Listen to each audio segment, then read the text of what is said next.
अब न चीन बचेगा और न चीन का चमचा पाकिस्तान। अगर भूटान कह रहा है और नेपाल कह रहा है कि उनके यहाँ इंट्रूजन्स हुए हैं उसी तरह जिस तरह पीएलए ने लद्दाख में इंट्रूजन्स किए हैं, इनके बहुत सारी गलत फहमियां हैं। जैसे इनकी ये गलत फहमी है कि पाकिस्तान की जो इंटेलिजेंस एजेंसी है वो नंबर 1 है। अमेरिका हो, चाइना हो, रशिया हो, वो पाकिस्तान को अगर कोई इंपॉर्टेंस देते हैं तो सिर्फ इसलिए देते हैं कि चलो ठीक है इनको थोड़ी इंपॉर्टेंस दे दो, वरना फिर ये दहशतगर्दी करेंगे। क्या कभी आपने सोचा है कि सिर्फ चाइना ही क्यों इन्वेस्ट करता है पाकिस्तान में?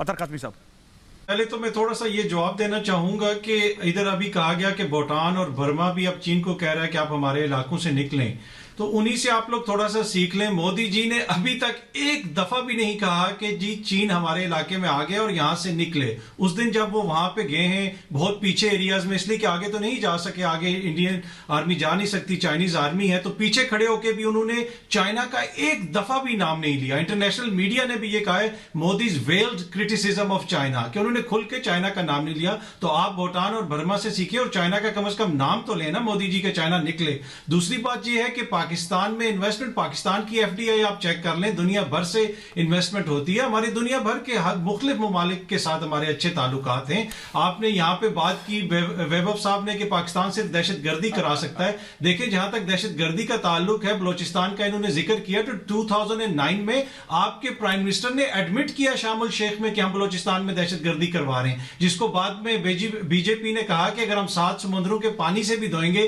तो ये स्टेटमेंट हम मिटा नहीं सकते। अब तो आप लोगों ने तो खुद एडमिट किया है। और दूसरा, पाकिस्तान के लिए बहरी बेड़े की बात करने वालों को यह याद रखना चाहिए कि अभी ये खुद आप लोग कह रहे हैं कि यूएसए के बहरी बेड़े आ गए और वो आके हमें बचाएंगे, तो ऐसे नहीं होता। और नंबर 1 इंटेलिजेंस एजेंसी की इन्होंने बात की, तो अगर आपको याद हो जम्मू के अंदर जो सांबा स्कैंडल है, आपका पूरा ब्रिगेड पाकिस्तान की इंटेलिजेंस के लिए काम कर रहा था, ब्रिगेड कमांडर 3 सीओ। तो मुझे लगता है कि इस दफा चाइना के लिए तो पूरा डिव आप लोगों का काम कर रहा होगा। आखिरी बात कहूंगा कि मोदी जी का जो कोरोना फंड है उसमें भी चाइनीज कंपनी ने पैसे दिए हैं, कम से कम वो पैसे तो वापस कर दें आप। जी बिल्कुल। ये इंडिया के खिलाफ बोलने से पहले